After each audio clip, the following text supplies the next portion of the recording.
Welcome to another video.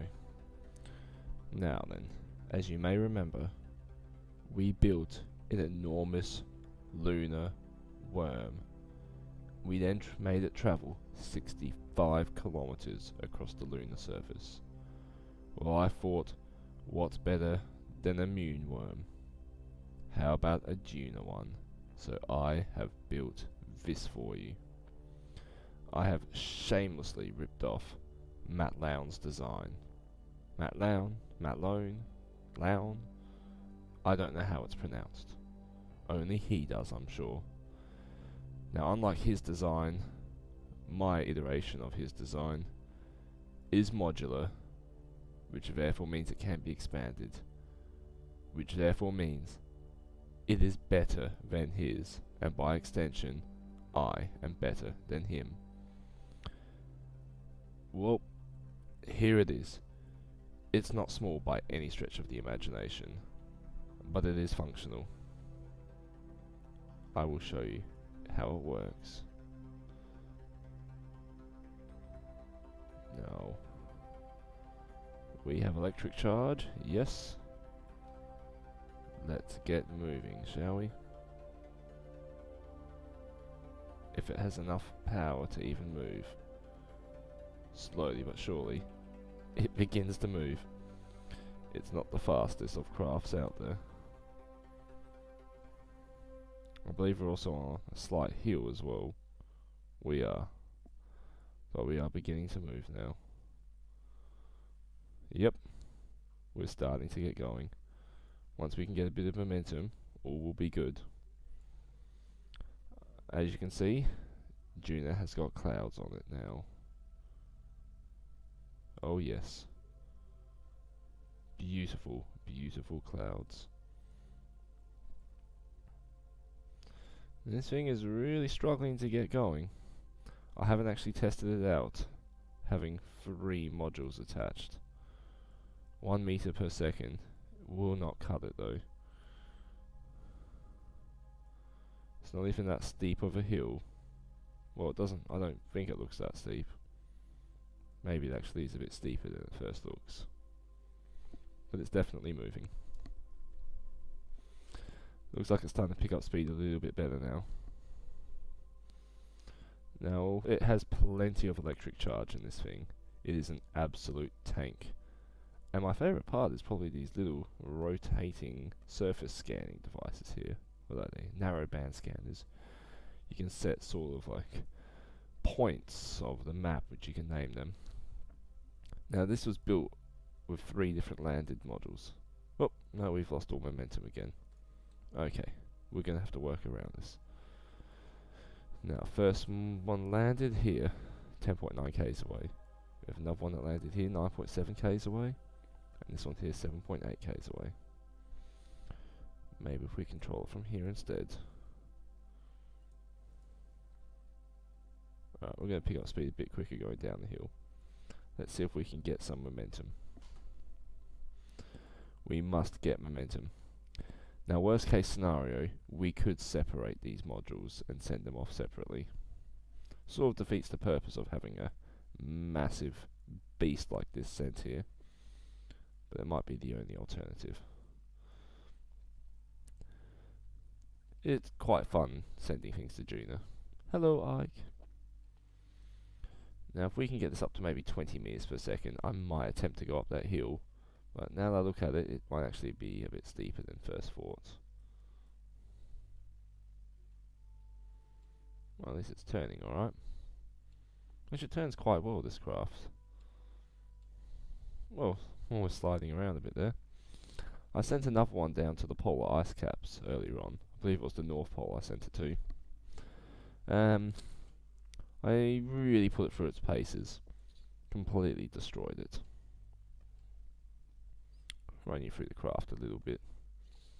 So, it has everything you would ever need times 3. We can hold a ton of ore, which might explain why we're moving so slow actually. Yes. We are full of ore. Now I bet if I jettison that... Oh, I instantly noticed the difference then. And jettison that one. not too much difference. And jettison this one. Bam. Well, that made a huge difference. Okay, so that ore really does weigh us down a bit. I was sure it handled better than it did before. Now we can start going up a hill.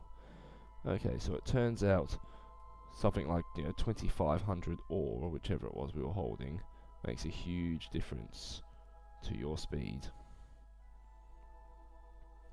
But it's only ore. I mean, all I was going to do is turn it to monopropellant anyway, which we still have plenty of. I'm starting to get some okay speed now. Now really, I think I want to go across these plains. Now if I bring the camera in here.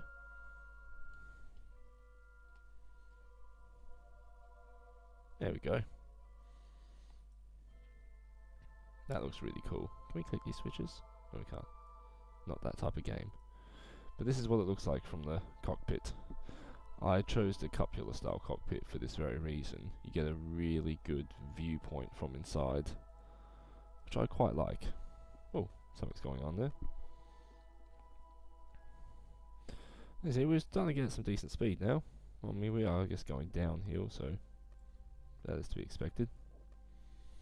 As long as I'm not heading towards these points here, because that's where at least I came from.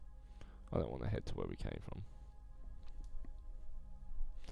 We're still picking up some speed, and we're even going up a hill now. So definitely the ore tanks is what was weighing us down.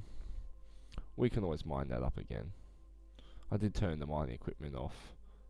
This craft has been here for 6 years, I've just noticed, so we certainly could have filled up those ore tanks again in that period of time. It doesn't really take too long. Now, I have a polar scanner orbiting Duna over here, so we can work out the best place to do our mining. But I'm not too concerned about that. Looks like we're heading north at the moment. But I don't think we really wanted to head north. Whoa. We got a smidgen airborne for a moment then. I don't really want to get airborne if I can avoid it. Now we would probably be better off separating and going in different directions. This middle craft here is the only one that holds no kerbals. I sent this middle craft here specifically just so we can, make this longer. So the two of them dock together. That's the maximum it can go. It can't get any bigger. It doesn't really need to be any bigger. In fact, it probably needs to be smaller. We'll turn this thing around, shall we? Now we know we've jettisoned that ore, we can actually get up hills. Let's go for aiming around here. Whoa, there we go. Up.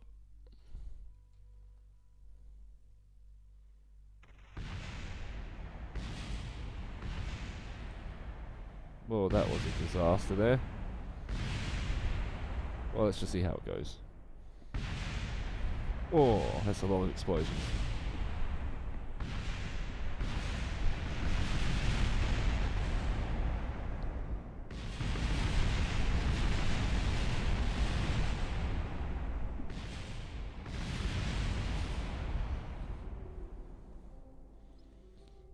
There were no survivors. Except for wheels. Lots and lots of wheels.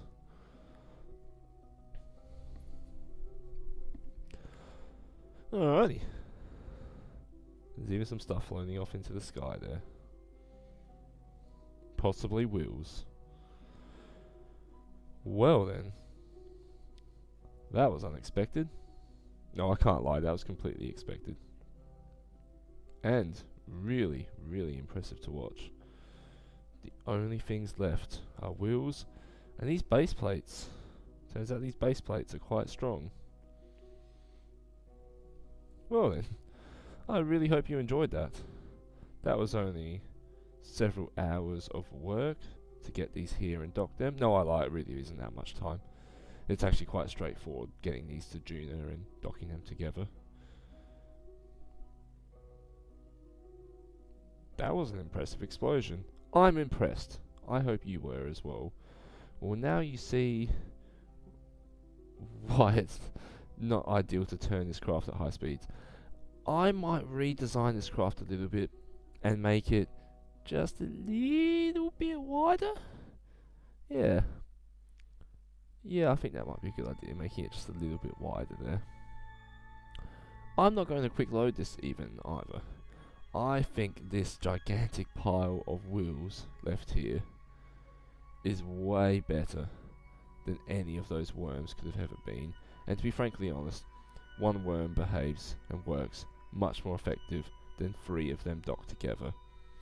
It just had sheer wank factor having 3 of them docked together. It did look pretty cool though. I don't think it looks as cool as this though. I mean, that looks brilliant. And we can even revisit this sometime because we know it's... I mean, if you take the 3 landing sites and aim them together, sort of points to here. Well, I hope you really enjoyed that. I did. And I think we should end this video with a nice pan out and footage of the clouds traversing across the sky. Dun dun dun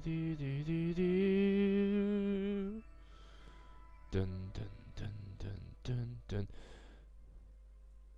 Until next time, everybody. Until next time.